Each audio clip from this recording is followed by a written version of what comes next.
there a parcel, Sal? Is there a parcel? Oh yeah, parcel. Wait, where are you going?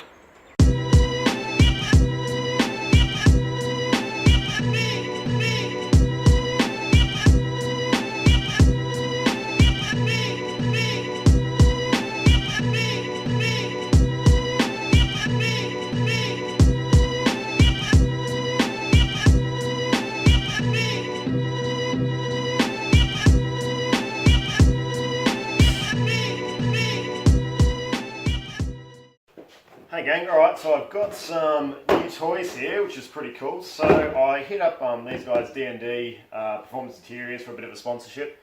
Unfortunately, as I've mentioned in the videos, they rely a lot on social media and I don't have enough of a following, so they said no donut, but they offered me a 10% discount, which I thought was nice, although when I went to go and buy this stuff, they had a Father's Day special for America with a 15% discount, so it was obviously a bit of an empty gesture, but that's fine anyway. Their products look pretty cool. So, I've got myself a beautiful little suede steering wheel. So it's got a little bit of a dish in it. I don't want to go too much of a dish because I'm already going to struggle with fitting it in there.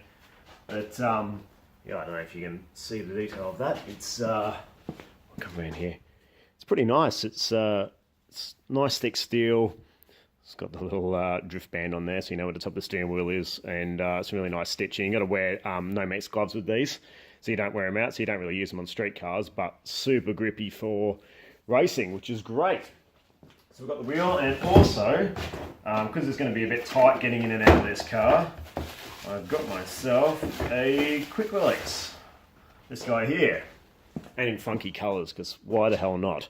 So pretty much put on the lever there, and you've got the two ends. One attaches to the car and one attaches to the wheel. Now, D&D in all their videos, usually these quick releases, you put that side on the hub and that side attaches to the wheel. But all their videos and all their tutorials and everything, this side goes on the wheel and that side goes on the car, which is a bit different, but who am I to judge? I am not a designer, so if that's the way they say to do it, that's the way I'm going to do it. So yeah, it's pretty funky. We'll put that on. We've got a hub that will go. Hang on, I have it over here. This is our SAAS hub for again XL. So that's the guy there. So that attaches to the spline on the existing spline on the car, and then we bolt our quick release to that guy, and then obviously the wheel onto that. So that's quite a big distance, and that's probably going to be an issue for us. I'm going to play around with the seating position and see how it goes. If it is too big, NRG do a smaller hub. It's only about that big. It's a real lower profile, so we might have to go with that to fit the quick release in.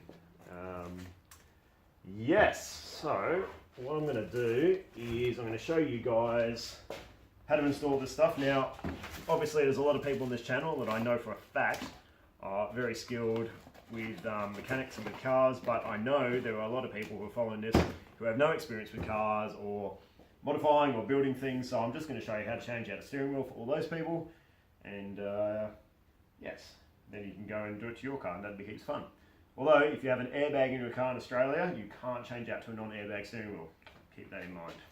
Alrighty, so we have a couple of screws under here somewhere.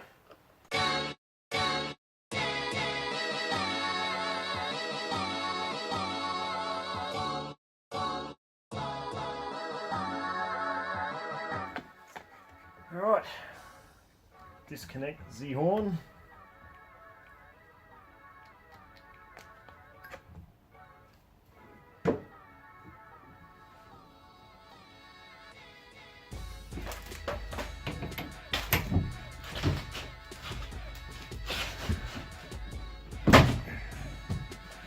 Get that sucker undone. That's not been undone in a long time. Okay, here's a pro tip for you. You need to pull the wheel off. These are the wheels are on a little bit of a taper, so they stay on there. Don't take the nut all the way off because we've got a yank on it and you're liable to smash your face with the wheel. Okay.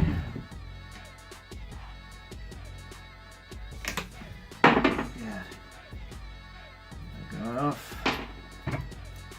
And that is our steering wheel off.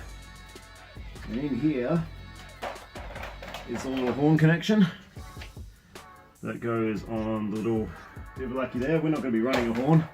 We don't need to take that out because the hub's got a little bit that deals with that. So that's the contact there for the horn. We really don't need any of these wires. So I'm going to take this one out. The other one's soldered in there, so we'll just leave that guy.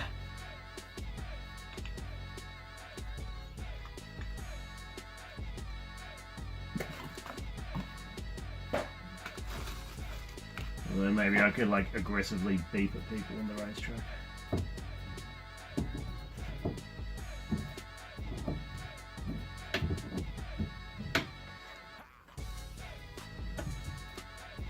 There we go. This quick release is going to be way too big.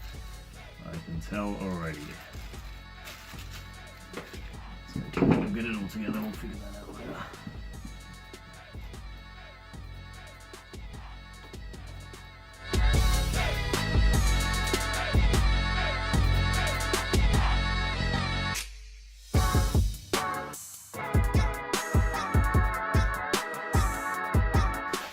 Bunch of hardware with the quick release, and yes, I got it in a funky color. You know why? Racecar, that's why.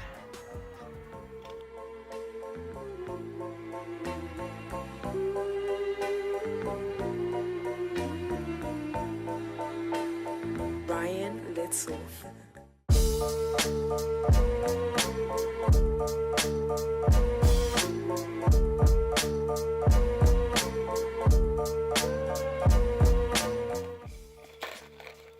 Just while I'm doing this up, on a side note, I know some things we need to spend money on, but I really don't buy into brands being expensive because of the brand.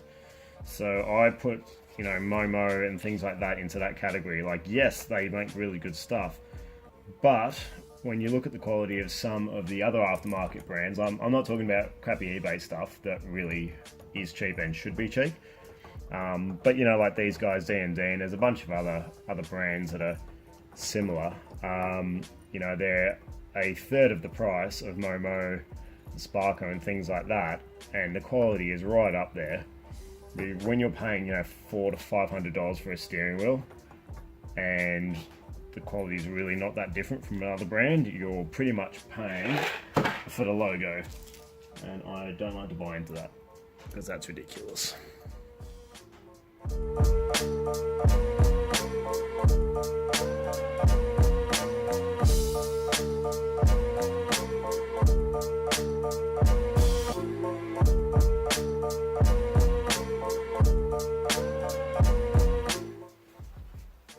Now we've got a quick release. We'll see where the hub sits in.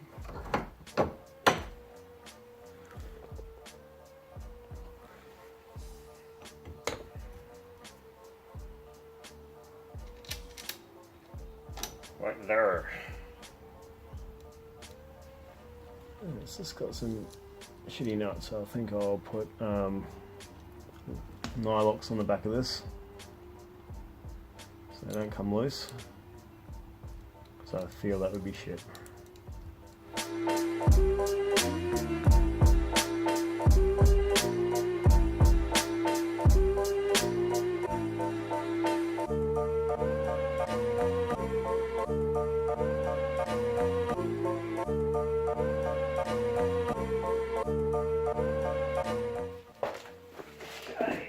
This is our quick release. So we've got the hub all screwed on there, that's all bolted up, that's all ready to go. Just push down on the collar, lock it in, and that is solid. It's bug all movement in that. That's nice. That will do the trick. Now, obviously, that wheel is way too freaking close to me at the moment. So we'll see how that goes once we adjust the seat. Also, it's pretty bloody high because of the distance. So if this length is okay, I might put some spacers under the column and drop the whole rack down a little bit. Let's see how that goes. Much to do. Another couple of things I got which don't seem that important, but is pedal rubbers. So the old rubbers are absolutely shot.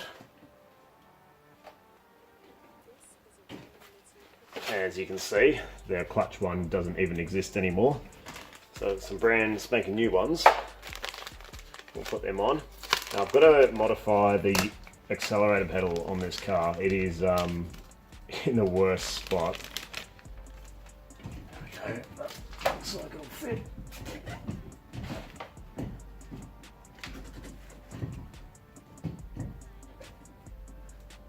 Get on there. Go and get. Nice. Right, let's pull this out of the truck. Okay. Nice new pedal on there. That's nice. Now the accelerator, it's hard to see in this, but these are actually spaced pretty well. And even though this is evenly spaced over here, it is a huge gap between the brake and the accelerator pedal. And the accelerator pedal is tiny, whereas usually on most cars it's a nice big pad. I'm finding it almost impossible to heel and tow this damn thing. So I just got one of those cheap, you know, those pedal kits that every racer put on their car when they were a kid. So I got one of those. I'm just going to use the accelerator part of it, and I'm going to countersink. I'm going to drill some holes in the plastic, countersink this on there, and bring it over too. So it'll make the gap a lot smaller and bring me over by about 15 mil, and also just give me a much bigger pad to be able to heel and tow. So that's a project for soon. Yes, with our fake carbon fiber. It's actually alloy pedal, so it's not bad, but we'll bolt that on properly. It comes with this shitty hardware where you can just kind of put loops of metal behind it, but I want this to not move around, so it'll be drilled on there properly. So there's a project for soon. I've had a play with the seat rails. I've just modified them, and I've got the seat now sitting pretty much where I want it. I might have to go forward a notch. The wheel's still just a bit close to me, so I think we're going to have to go to the low profile one, which only sits to about here, so it'll take out, a good sort of 40 mil. And also, because of the angle of the steering rack, it actually makes the wheel really high, which is a bit bizarre.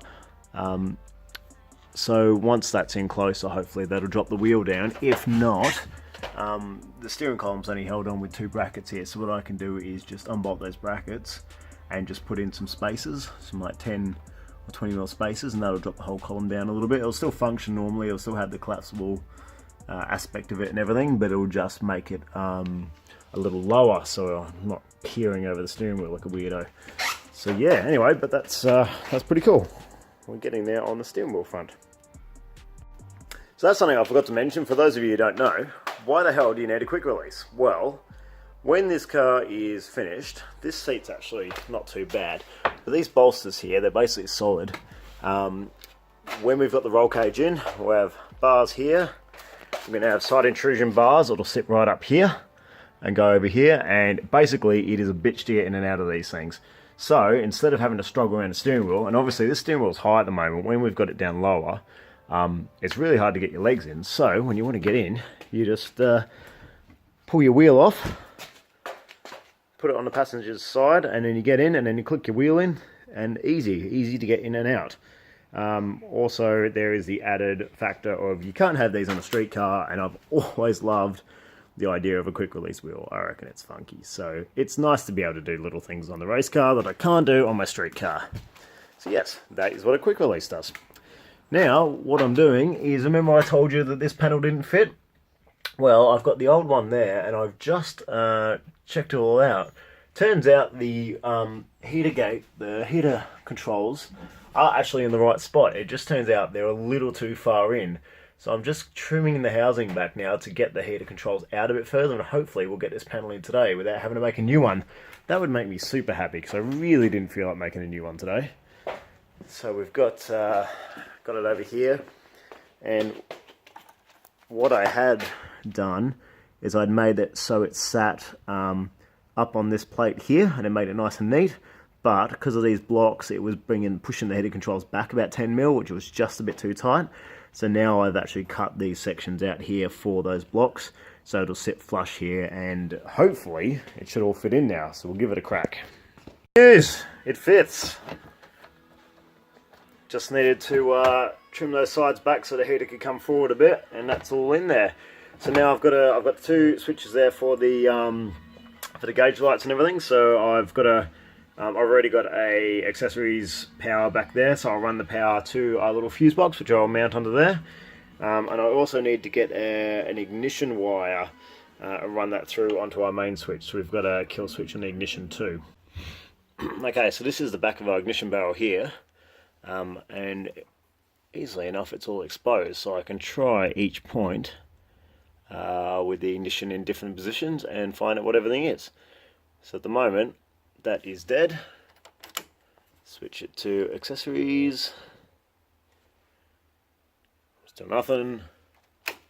Switch it to on.